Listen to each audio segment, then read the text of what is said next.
Welcome everyone and happy Forestry Friday. My name is Beth Hill and I'm the Outreach and Education Manager for the North Dakota Forest Service. Many of you are experienced in the design of windbreaks, but how often do you get questions related to the trees in the farmyard just adjacent to your planting? Windbreaks are complex systems designed to serve a particular purpose, but how is this different from landscaping? Allow me to elaborate. When comparing and contrasting two things, I think it's always good to start with the things that they have in common. We see many benefits to trees in general. High on the list of benefits is natural beauty or aesthetics. The beauty of trees is known to give people inspiration, relieve stress, and improve mental and physical health. These emotions and senses we experience while being outside around trees cultivate a strong connection with nature and explain to us exactly why people find trees so beautiful. In combination with their beauty, these trees provide numerous environmental benefits that directly improve the quality of people's lives. These trees also help with stormwater runoff reduction, filter water seeping into rivers and lakes, filter certain air pollutants, and produce oxygen, which is obviously needed at a basic level. Lastly, as I'm sure you all watching have experienced in one way or another, people often form a personal attachment to trees, especially ones that they or their loved ones have planted and cared for. The trees that we plant have a purpose, and there begins where we start to see some differences in our systems of windbreaks versus landscape trees. Windbreaks are linear plantings of trees and shrubs designed to provide economic, environmental, and community benefits. The primary purpose of most windbreaks is to slow the wind, which creates a more beneficial condition for soils, crops, livestock, wildlife, and people. Historically, windbreaks were planted for a single purpose, such as protecting homes from cold winds or soil from erosive winds. Today, windbreaks are being used to address numerous other problems and provide a variety of other benefits. When properly designed, located, and managed, windbreaks can produce one or more environmental and economic benefits. Specific tree and shrub species have the potential to provide vegetative solutions to many resource concerns. Landscape trees, on the other hand, can fulfill the purpose of acting as a windbreak, which when planted around a home can ultimately lower heating and cooling costs. But typically, these trees have an intended purpose other than a windbreak. We see these trees be selected to add beauty to the landscape, whether that is for overall aesthetics, fall color, or even smell. These trees can be planted for shade in the yard, boulevard, or park. These trees, as they grow, increase the property value of the land, and landscaping generally has a greater appeal to a potential buyer. And studies have shown that areas that are landscaped and have trees attract more customers and tourism, thereby increasing profits to those businesses. Choosing the right tree for the right place is an important consideration for all types of tree planting. Ignoring this guideline may lead to increased maintenance, a failure of plants to thrive, and sometimes the death of installed plant material. Careful planning and site evaluation are the first steps in applying this concept. Trees and shrubs vary considerably in their ability to tolerate different site conditions, and it's critical to select plants to match the existing growing conditions of the site, in addition to their ornamental value. Even if the best planting practices are put in place, this will not help a plant to thrive if it is poorly suited to that particular site. There are a number of functional considerations to make when planning a windbreak. Factors like desired height, density, soils, and other site characteristics will help us determine what species to use for our windbreak. We typically see conservation grade seedlings be used in a windbreak planting, where these seedlings come from a local seed source. Research has identified sources of trees that are hardy for North Dakota. If you purchase trees from nurseries outside of North Dakota, be sure to identify the seed source and determine if that source is suitable for planting in our state. Select stock sizes and types to match the planting site. Larger stock sizes need good, well-cared for sites and often need supplemental watering. Bare root conservation seedlings have a low purchase price, a history of good planting success, and you can store large quantities of trees in a limited space. Container trees, on the other hand, usually provide better first-year survival and growth than bare root stock. Container trees are easier to hand plant and work very well for planting replacements into sites covered with weed barrier fabric. Container stock will store longer in comparison and can better withstand the warm weather conditions that often stress late season plantings. Container stock also expands the tree planter's list of tree species by allowing the use of species that do not establish well with bare root stock. I mentioned the local seed source in the last slide. This is a really important facet of species selection for windbreaks. We want to have species that are not just suited for our climate and soils, but will thrive there so we can ensure our windbreak will fulfill its purpose and function well. Many of these plant materials are selected, trialed, and researched right here in North Dakota. I'll mention two of the heavy hitters in this area. The first is the Bismarck Plant Material Center, or PMC, which is part of the USDA Natural Resources Conservation Service. The Plant Materials Program has been providing conservation plant materials and technology for over 70 years and has cooperated with other agencies and organizations in the release of adapted plant materials. The PMC in Bismarck serves a wide variety of land owners from the high plains and prairies of North and South Dakota to the Corn Belt and forests of Minnesota. The Bismarck PMC has a list of woody releases suitable for conservation plantings that are really improved over the lawn-selected relatives. The second is Towner State Nursery. This nursery is the only conifer seedling nursery in North Dakota and the primary evergreen conservation nursery for the Northern Plains. The NDSU North Dakota Forest Service operates the 160-acre facility. It has been operating since 1951, annually producing 1 million conservation trees. The trees are produced to meet the needs of North Dakota citizens and are used primarily in shelter belts, living snow fences, wildlife block plantings, and other conservation plants. The nursery grows both bare root and container trees, and since its inception, the nursery has produced over 90 million trees. Now let's take a look at plant materials for landscape trees. Landscape trees are generally purchased through a nursery or garden center.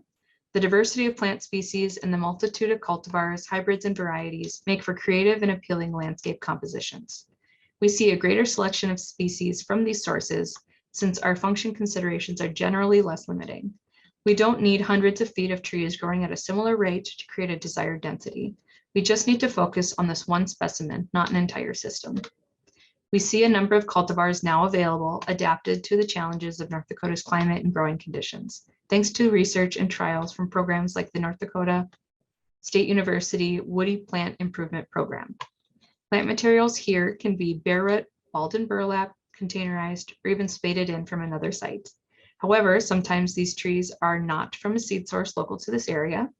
These trees are generally a few years old. With the greater investment in time and resources for growing these trees, we see that reflected in the size and subsequent cost of the trees. The NDSU Woody Plant Improvement Program, led by Todd West, has been serving the Northern Great Plains for over 65 years. The goals of the NDSU Woody Plant Improvement Program are selection, evaluation, and introduction of hardy, superior woody plants for the landscape industry. As of February 2022, there have been 61 woody plant releases, with the Highland Guard Mountain Pine as the most recent release. In 1974, NDSU purchased 80 acres near Absaraka, North Dakota, and the NDSU Horticulture Research Farm was established. The center portion of the research farm is a 35-acre plot known as the Dale E. Herman Research Arboretum, which is named after NDSU Professor Emeritus Dale E. Herman, who developed the program for nearly 40 years. This arboretum has the largest collection of trees in the Northern Great Plains. NDSU woody plant introductions are currently being propagated for sale by commercial wholesale firms in Australia, Canada, England, and 35 nurseries in 14 of the United States. You can view the releases for this program on the NDSU Research Foundation website at www.ndsuresearchfoundation.org/horticulture. Here, you can click each release and learn more about things like hardiness, mature size, growth rate, light and soil preferences, pest resistance, and others. For example, this release for the famous Prairie Expedition American Elm, which is an excellent cold hardy Dutch elm disease resistant American elm selection. The original tree was a lone survivor among other American elm trees that died from Dutch elm disease. It was released and named in honor of the 200th anniversary of the Lewis and Clark expedition in 2004. Windbreaks and landscape trees face many of the same challenges, but also have their own unique issues. You can see browsing wildlife is on both lists, though the specific type of wildlife can differ between planting types. For example, we see a lot of deer browsing amongst our windbreaks where those deer may not always be as prevalent in town. Rabbits and voles may be a bigger browsing threat to our landscape trees. Insect and disease control is going to be something both landowners face. There are always going to be pests, as Pete described in more detail in a previous video. Human damage is another where we see this in both situations. We are our own worst enemy sometimes. The clip of the lawnmower, well-intentioned but improper pruning, a mistake with planting depth, all human error or impact that can affect our tree plantings. Windbreaks have their own issues. Continued maintenance and replanting is more likely in these situations. Weed control can be a big challenge, and supplemental watering is an ongoing consideration, both at planting and throughout the lifespan of the windbreak. Landscape trees are subject to many unique stress factors. They can be subject to stressors like air pollution and physical damage from passing vehicles. Construction can cause soil problems in urban areas because these activities often alter the soil profile and change soil characteristics. Impervious surfaces, such as buildings and roads, interrupt the natural exchange of gases, increase soil temperature, and alter drainage patterns. Removal of topsoil diminishes soil fertility. Compaction, high pH, and salinity can make these sites less than ideal for tree planting. These soil conditions can lead to damaged or restricted root systems, poor nutrient conditions, both under and over fertilization, temperature extremes, and issues with water availability.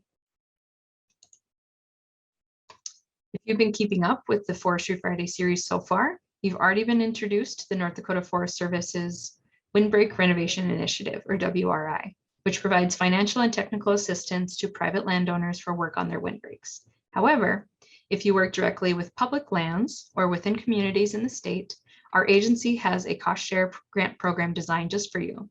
Our Community Forestry Grant Program has 3 grant opportunities. Community Family Forest Grant is great for first-time applicants or small-scale projects. These are an 80-20 match with a maximum award amount of $1,500. If your community is a Tree City, USA, however, then this max award goes up to $2,000. This grant is funded through the Trees for North Dakota Trust Fund to honor the tradition of tree planting in North Dakota. The America the Beautiful Tree Planting Grant is another tree planting grant we offer. This one is funded through the USDA Forest Service and is a 50-50 match to stimulate the development of effective community forestry programs in North Dakota. These have a maximum award of $10,000 and are eligible projects if they are planting trees on public property within a community. Lastly, the ATB Program Development Grant is a grant source for any other community forestry initiative or project. This could be anything from developing a tree inventory, removals to implement an emerald ash borer action plan, hiring a consultant or intern, tree pruning, creating tree ID markers, or any other educational outreach. These 2 are a 50-50 match with a maximum award of $10,000. Some common questions we get about our community forestry grants. First, applications are accepted March 1st through April 30th each year. You must connect with North Dakota Forest Service Community Forestry staff to receive an application. This allows us to connect with you and help you to plan your project. By assisting our communities with these applications, we will help your project to be realistic, competitive, and able to be supported in our review process. When we use the term match, as in 50-50 match for the America the Beautiful grants, this means the community entity provides at least 50% of the total project cost in either cash or in kind. In kind is where we can have a lot of value to these projects. This can be volunteer labor, services, donated supplies, or use of equipment. When we see projects that seek out and include volunteers in the community, we see true ownership and support grow. This leads these projects to be more successful in the long run. Let me walk you through our grants timeline, starting with that March 1st date where the grant application period opens. These applications are accepted until April 30th. In the month of May, all applications are reviewed by the Grant Review Subcommittee and NDFS staff, and a Class 1 Cultural Resources Review is conducted. In June, these applications are presented to the North Dakota Forestry Council and the State Forester for review and approval. In July, applicants are awarded by mail of their approval status, An award letter, corresponding contract, and forms will be mailed to awarded applicants, which must then be signed, completed, and mailed back to us before the project can begin. After the contract is signed by the awarded entity and the North Dakota State Forester, an award packet will be mailed to you, allowing you to begin the project. Any items purchased or invoiced before the contract is signed by the State Forester will not be reimbursed. You then have until November 30th of the next year to complete the project, have it inspected by community forestry staff, and submit all reimbursement forms. So for the spring 2022 sign up, you would have until November 30th, 2023 to complete the project. We are in the works for a fall community forestry grant sign up as well, so keep your eyes on the North Dakota Forest Service website for more information as it becomes available.